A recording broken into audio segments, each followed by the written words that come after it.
Here's a question we need to rethink together. What should be the role of money and markets in our societies? Today, there are very few things that money can't buy. If you're sentenced to a jail term in Santa Barbara, California, you should know that if you don't like the standard accommodations, you can buy a prison cell upgrade. It's true. For how much do you think? What would you guess? $500? It's not the Ritz-Carlton. It's a jail. $82 a night. $82 a night. If you go to an amusement park and don't want to stand in the long lines for the popular rides, there is now a solution. In many theme parks, you can pay extra to jump to the head of the line. They call them fast track or VIP tickets. And this isn't only happening in amusement parks. In Washington, D.C., long lines, queues sometimes form for important congressional hearings. Now, some people don't like to wait in long queues, maybe overnight, even in the rain. So now for lobbyists and others who are very keen to attend these hearings but don't like to wait, there are companies, line-standing companies. You can go to them. You can pay them a certain amount of money. They hire homeless people and others who need a job to stand waiting in the line for as long as it takes, and the lobbyist, just before the hearing begins, can take his or her place at the head of the line and a seat in the front of the room. Paid line standing. It's happening, the recourse to market mechanisms and market thinking and market solutions in bigger arenas. Take the way we fight our wars. Did you know that in Iraq and Afghanistan, there were more private military contractors on the ground than there were US military troops? Now, this isn't because we had a public debate about whether we wanted to outsource war to private companies. But this is what has happened. Over the past 3 decades, we've lived through a quiet revolution. We've drifted, almost without realizing it, from having a market economy to becoming market societies. The difference is this: a market economy is a tool, a valuable and effective tool for organizing productive activity. But a market society is a place where almost everything is up for sale. It's a way of life in which market thinking and market values begin to dominate every aspect of life. Personal relations, family life, health, education, politics, law, civic life. Now, why worry? Why worry about our becoming market societies? For 2 reasons, I think. One of them has to do with inequality.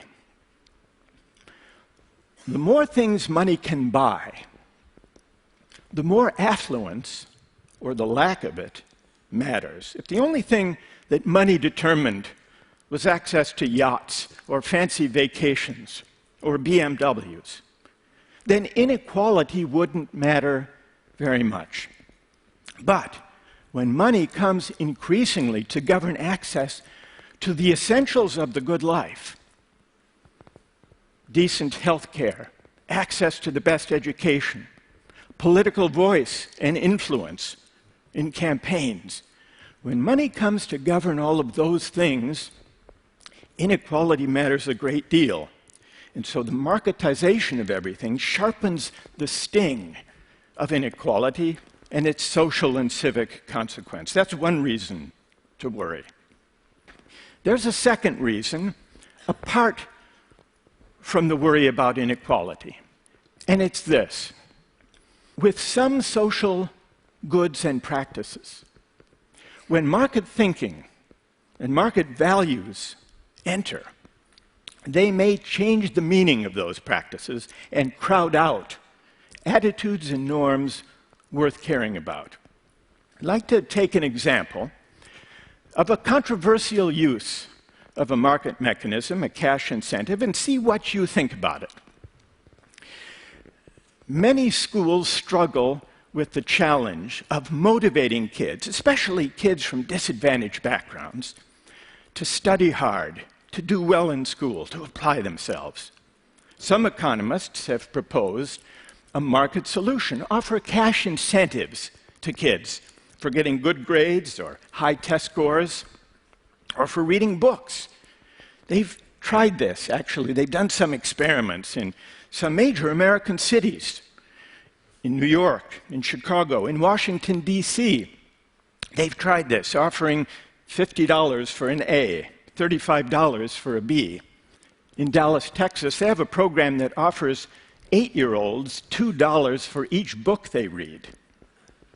So let's see what some people are in favor, some people are opposed to this cash incentive to motivate achievement. Let's see what people here think about it. Imagine that you are the head of a major school system, and someone comes to you with this proposal, and let's say it's the foundation. They will provide the funds. You don't have to take it out of your budget. How many would be in favor, and how many would be opposed to giving it a try? Let's see by a show of hands. First, how many think it might at least be worth a try, see if it would work? Raise your hand.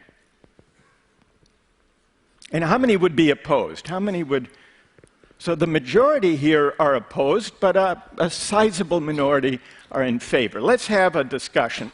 Let's start with those of you who object, who would rule it out even before trying. What would be your reason? Who will get our discussion started? Yes.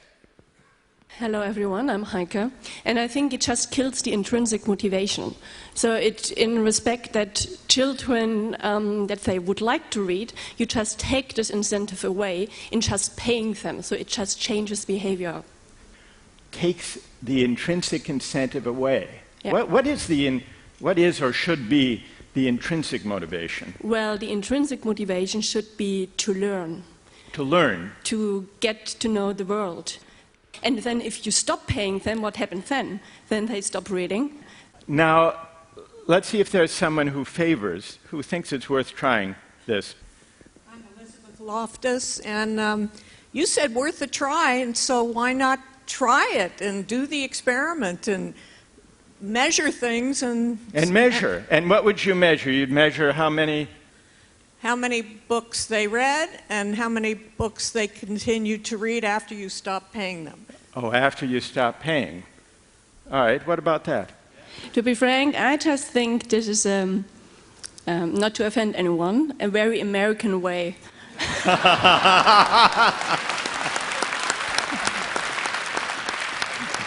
All right, what's emerged from this discussion is the following question. Will the cash incentive drive out or corrupt or crowd out the higher motivation, the intrinsic lesson that we hope to convey, which is to learn, to love, to learn, and to read for their own sakes? And people disagree about what the effect will be, but that seems to be the question, that somehow a market mechanism or a cash incentive teaches the wrong lesson. And if it does, what will become of these children later? I should tell you what's happened with these experiments. The Cash for Good Grades has had very mixed results. For the most part, has not resulted in higher grades. The $2 for each book did lead those kids to read more books. It also led them to read shorter books. But the real question is, what will become of these kids later? Will they have learned that reading is a chore, a form of piecework to be done for pay? That's the worry. Or may it lead them to read, maybe for the wrong reason initially, but then lead them to fall in love with reading for its own sake? Now, what even this brief debate brings out is something that many economists overlook. Economists often assume that markets are inert, that they do not touch or taint the goods they exchange. Market exchange, they assume, doesn't change the meaning or value of the goods being exchanged. This may be true enough if we're talking about material goods. If you sell me a flat-screen television or give me one as a gift, It will be the same good. It will work the same either way. But the same may not be true if we're talking about non-material goods and social practices, such as teaching and learning, or engaging together in civic life. In those domains, bringing market mechanisms and cash incentives may undermine or crowd out non-market values and attitudes worth caring about.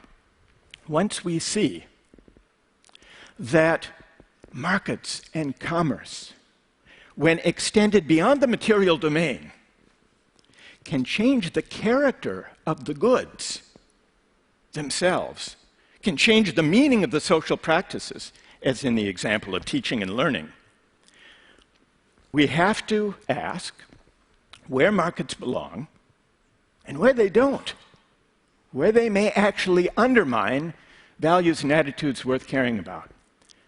But to have this debate, we have to do something we're not very good at, and that is to reason together in public about the value and the meaning of the social practices we prize. From our bodies, to family life, to personal relations, to health, to teaching and learning, to civic life.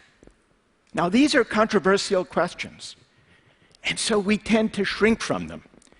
In fact, during the past 3 decades, when market reasoning and market thinking have gathered force and gained prestige, our public discourse during this time has become hollowed out, empty of larger moral meaning. For fear of disagreement, we shrink from these questions. But once we see that markets change the character of goods, we have to debate among ourselves these bigger questions about how to value goods. One of the most corrosive effects of putting a price on everything is on commonality, the sense that we are all in it together. Against the background of rising inequality, marketizing every aspect of life leads to a condition where those who are affluent and those who are of modest means increasingly live separate lives. We live and work and shop and play in different places. Our children go to different schools. This isn't good for democracy, nor is it a satisfying way to live, even for those of us who can afford to buy our way to the head of the line. Here's why. Democracy does not require perfect equality. But what it does require is that citizens share in a common life. What matters is that people of different social backgrounds, different walks of life, encounter one another, bump up against one another in the ordinary course of life. Because this is what teaches us to negotiate and to abide our differences. And this is how we come to care for the common good. And so in the end, the question of markets is not mainly an economic question. It's really a question of how we want to live together. Do we want a society where everything is up for sale? Or are there certain moral and civic goods that markets do not honor and money cannot buy? Thank you very much. Thank you.